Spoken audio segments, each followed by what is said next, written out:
Hello Standard 4th, welcome in EVS lecture. This is our 31st lecture.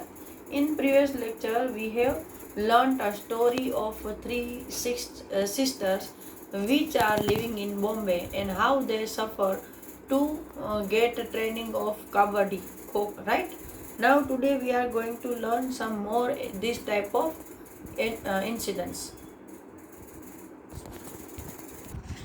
In previous lecture we have completed up to this that one day they have to play in another city and the time was 3 to 6 and they went 6:30 and the three sisters went to see movie and at the movie started their mama comes over there and scold them in between the people.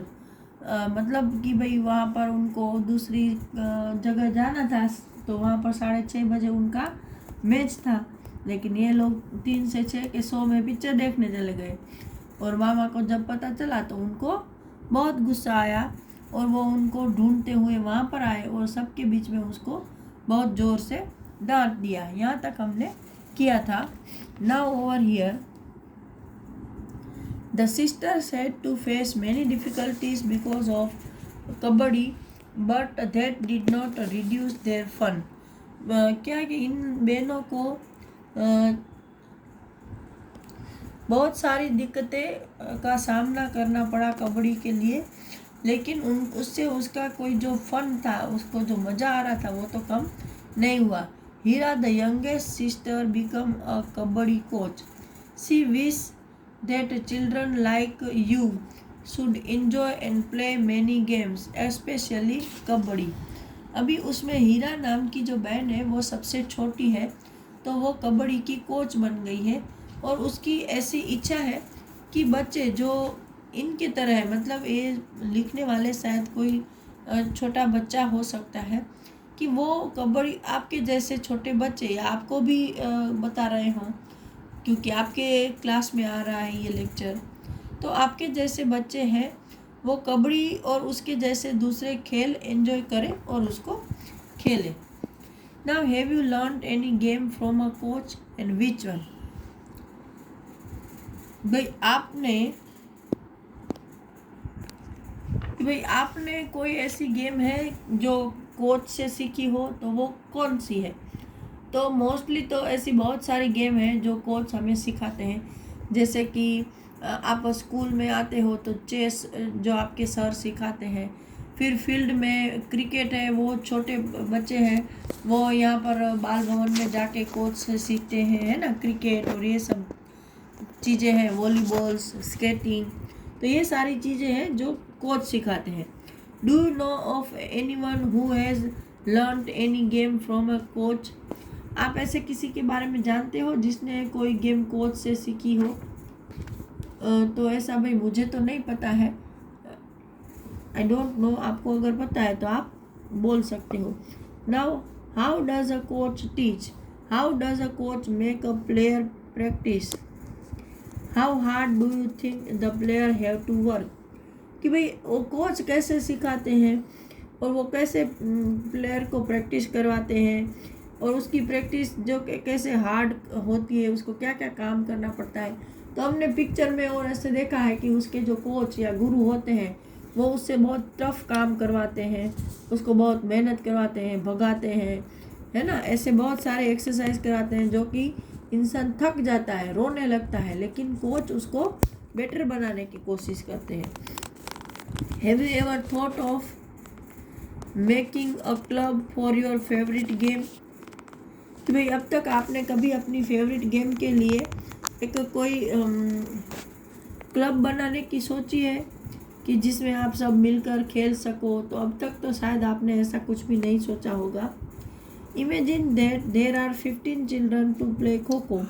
They must form 2 teams with equal number, मतलब 7 each. Then 1 player will be left. What will you do if this happen. Have you ever become the extra person in the middle? Write about this. कि भाई खो खो की suppose कि आप 15 बच्चे हो, वो खो खो खेल रहे हो और जो 2 टीम बनी है, दोनों में 7-7 बच्चे हैं, मतलब 14 हो गए। And then one player will be left, तो एक बच्चा रह गया। तो what will you do if this happen, अगर एक बच्चा रह जाता है तो आप क्या करते हो? आप कभी एक्स्ट्रा पर्सन बने हो बीच में, तो उनके बारे में लिखो। तो मोस्टली तो भाई हमारे स्कूल में ऐसा होता है कि एक आध बच्चा ज़्यादा, आप कबड्डी तो बहुत खेलते हो, तो हमारे यहाँ इतना कोई टफ रूल से आप लोग नहीं खेलते हो। एक आध बच्चा ज़्यादा है तो हम ऐसी सामने वाली कोई वीक टीम है जो उसमें एक दे देते हैं कि भाई आप रखो, चलो आपको एक्स्ट्रा दे दिया। Every game has some rules, the game is played according to those rules, let us see what happen if the rules are change. यहाँ पर बताया है कि हर गेम में रूल्स होते हैं और जो गेम है वो रूल्स के अकॉर्डिंग ही खेली जाती है। तो आप चलो हम देखते हैं कि अगर गेम में रूल ना हो, अगर गेम के रूल चेंज हो जाए तो क्या होता है। In cricket a batsman gets out if the bail fall off the stumps.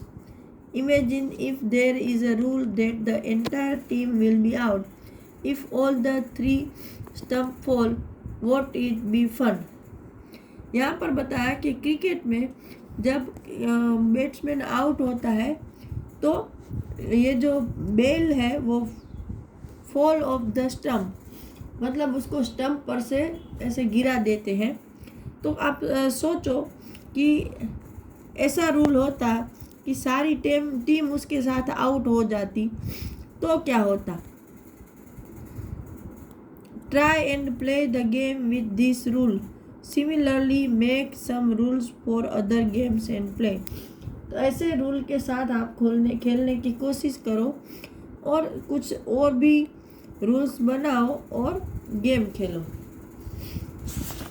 Now over here our new Chapter number 11, The Valley of Flowers.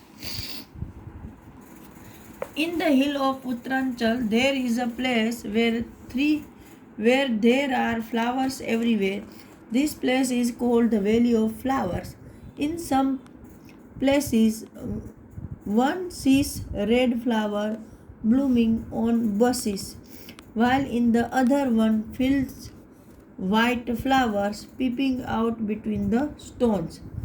यहाँ पर वैली ऑफ फ्लावर्स मतलब कि उत्तरांचल है, वहाँ पर एक ऐसी जगह है कि जहाँ पर कुछ सीज़न में हर तरफ आपको अलग अलग कलर के, अलग अलग खुशबू के, डिज़ाइन के फ्लावर, नेचुरल फ्लावर देखने को मिलेंगे। तो उसके बारे में है द वैली ऑफ फ्लावर। तो वहाँ पर हर जगह फ्लावर ही फ्लावर दिखते हैं, इसलिए उसको वैली ऑफ फ्लावर मतलब फूलों की घाटी बोला जाता है। और कुछ प्लेस में आपको रेड फ्लावर जो है बुशिस मतलब झाड़ियों पर से रेड फ्लावर दिखेंगे, तो वहीं पर कुछ और वाइट कलर के फ्लावर है वो पत्थरों के बीच में से निकलते दिखाई देंगे। There are wide areas carpeted with the brightest yellow flowers, और वहाँ पर है बहुत बड़े एरिया में येलो फ्लावर, चमकते हुए येलो फ्लावर उगते हैं, मतलब उसने इतना एरिया कवर किया हुआ है।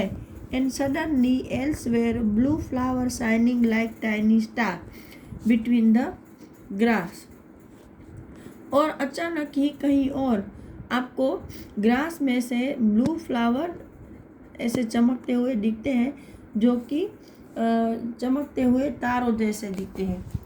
Yes, because like a dream this flower blooms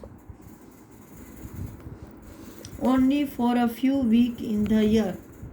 कि इसमें क्या बताया कि हाँ ये सब आपको शायद सपने जैसा लगेगा, लेकिन ये जो फ्लावर है वो पूरे साल में कुछ ही वीक के लिए वहाँ पर ऐसे खिलते हैं। Now close your eyes and imagine that you have reached such a place. How does it feel? Which song do you feel like singing? कि भाई अब आप आंखें बंद करो और सोचो कि आप ऐसे प्लेस पर जा चुके हो, तो आपको कैसा फील होता है, आपको कौन सा गाना गाने का मन करता है। तो जब हम ऐसी प्लेस पर जाते हैं तो हमें बहुत ही ज़्यादा सुकून भरा ऐसे बहुत अच्छा लगता है। वी फील ऐसा लगता है कि हमारी ज़िंदगी में ऐसे हमने कभी पल जिया ही नहीं। और आपको कौन सा गाना गाने का मन होता है? तो भाई वो तो जिसको जो गाना अच्छा लगेगा वो गाएगा। Have you ever seen so many flowers grow together anywhere? तो और वेयर, आपने ऐसे बहुत सारे फ्लावर इकट्ठा ग्रो होते हुए कहीं देखे हैं? तो कहाँ? तो भाई आपका मोस्टली तो हम लोग पिक्चरों में देखते हैं, खासकर वो बड़े बड़े फ्लावर्स के खेत और वो, लेकिन एक्चुअली मैंने देखे हैं यहाँ अजमेर के पास जो वो है ना। तो ऐसे तो हमने डायरेक्ट तो शायद ही खेत ऐसे फ्लावर्स के देखे हैं, लेकिन हाँ जो हमारे छोटे छोटे फार्म्स होते हैं उसमें छोटी छोटी क्यारियाँ देखी है मैंने फ्लावर्स की। जो मैं अपने गांव जाती हूँ तो वहाँ पर ऐसे बहुत सारे इकट्ठे फ्लावर ब्लूम हुए मैंने देखे हैं। How many differently coloured flower have you seen? Right their name. भाई आपने कौन कौन से अलग अलग कलर के फ्लावर देखे हैं? तो रेड है, पिंक है, वाइट है, येलो है, ऑरेंज है, ऐसे कलर हमको दिखते हैं। नाउ ओवर हियर,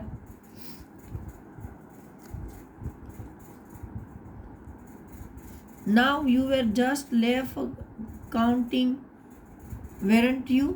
तो इसमें बताया कि भाई आप ऐसे इतने सारे फ्लावर को देख के हम तो काउंटिंग भी भूल जाते हैं कि नहीं? Are there anything in your house which have design of flowers made on them like clothes, seeds, vase etcetera? कि भाई आपके घर में कोई ऐसी चीज़ें हैं कि जिसमें फ्लावर की डिज़ाइन हो, जैसे मम्मी की साड़ी है, कपड़े हैं, टेबल क्लॉथ, वो तो बहुत सारे होते हैं, हमारे खुद के कपड़े भी होते हैं। Here is a floral design in the box below. यहाँ पर देखो आपको एक फूलों वाली डिज़ाइन दिखाई गई है। वो ऑर्डिनरी डिज़ाइन से आपको थोड़ी अलग लगेगी, ऐसे लग रहा है किसी ने हाथों से इसको बनाया है। तो the design in the picture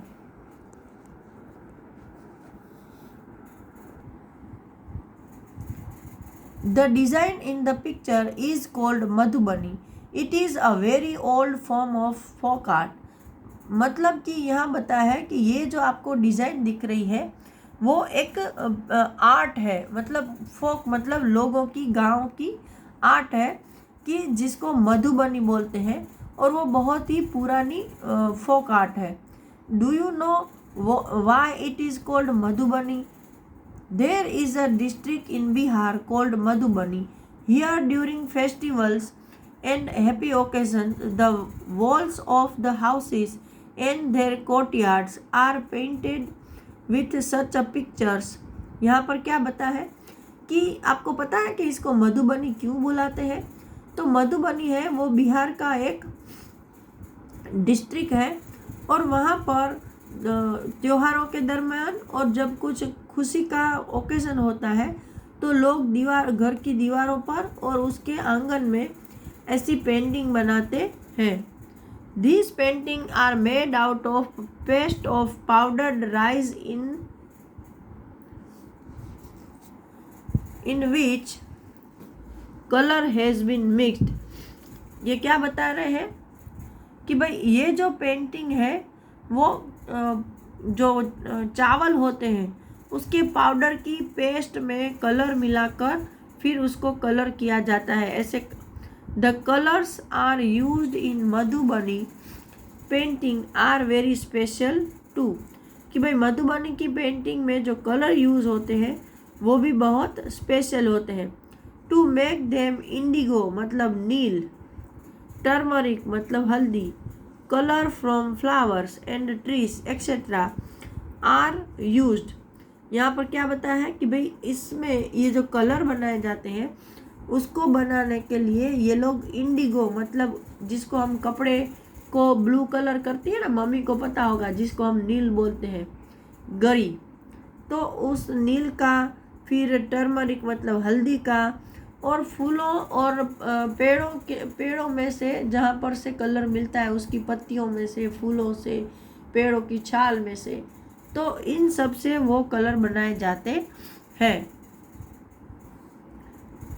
the painting show human beings, animals, trees, flowers, birds etcetera. ये पेंटिंग है वो उसमें किसको दिखाया जाता है, तो कि लोग है, एनिमल है, ट्रीज है, फ्लावर्स है, बर्ड्स है, इन सबको दिखाया जाता है। Now draw your own design in your notebook and colour it as well. यहाँ पर क्या बताया कि भाई आप भी अपनी ऐसी खुद की डिज़ाइन बनाओ अपनी नोटबुक में और उसको कलर करो। Now look at the design made by your friends as well. और आपके फ्रेंड ने डिज़ाइन बनाई है उसको भी देखो। तो आज के लेक्चर में इतना ही। अगले लेक्चर में हम आगे के पॉइंट डिस्कस करेंगे। Till that time, goodbye everyone.